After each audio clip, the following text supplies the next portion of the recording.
Vous vous êtes déjà amusé à comparer vos factures de juin et de janvier? Ça passe du simple au double. Et oui, c'est dû au chauffage électrique. Cela représente jusqu'à 70% de votre facture. Allez, on parle de ça après le générique.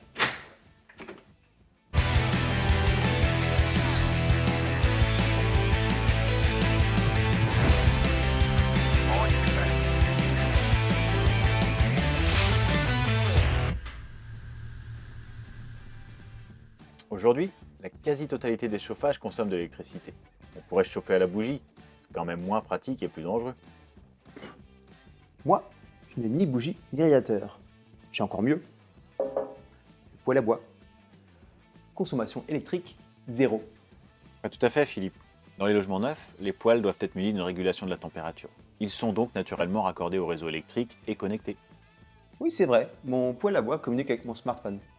Il ne reste plus qu'à rendre les bûches intelligentes.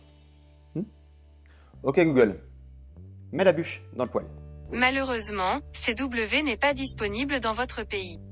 Pour les chauffages qui fonctionnent au gaz, au fioul ou les pompes à chaleur, on a aussi besoin d'électricité pour faire circuler l'eau. On appelle ça le circulateur. Vous vous demandez comment ça marche, hein? Allez, suivez-moi. Hop, la magie du montage. Alors, le circulateur, eh bien en fait, c'est tout simple. C'est un petit peu comme cette pompe à eau. Il va permettre de faire passer l'eau de la chaudière jusqu'au radiateur. C'est gentil, mais si je dois couper l'électricité pour mettre mon compteur à zéro, je vais pas être écolo très longtemps, moi. Eh oui, malheureusement, cela fait partie des consommations cachées que l'on peut difficilement atténuer. Mais il faut relativiser. Un circulateur, c'est entre 50 et 300 kWh par an. Cela fait environ 30 € pour les modèles les moins performants. Ah, ça va alors. Je peux chauffer ma maison sans culpabiliser. Bien sûr, Phil.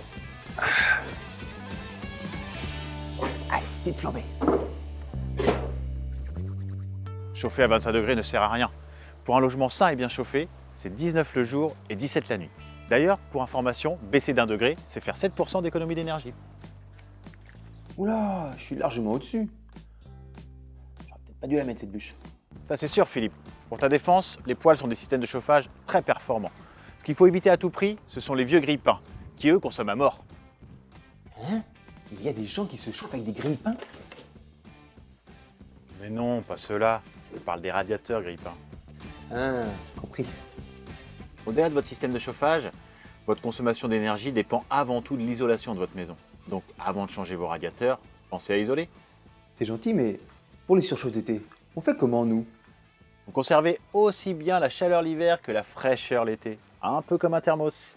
D'ailleurs, attention, si vous succombez à la clim, c'est plus 30% sur la facture d'énergie.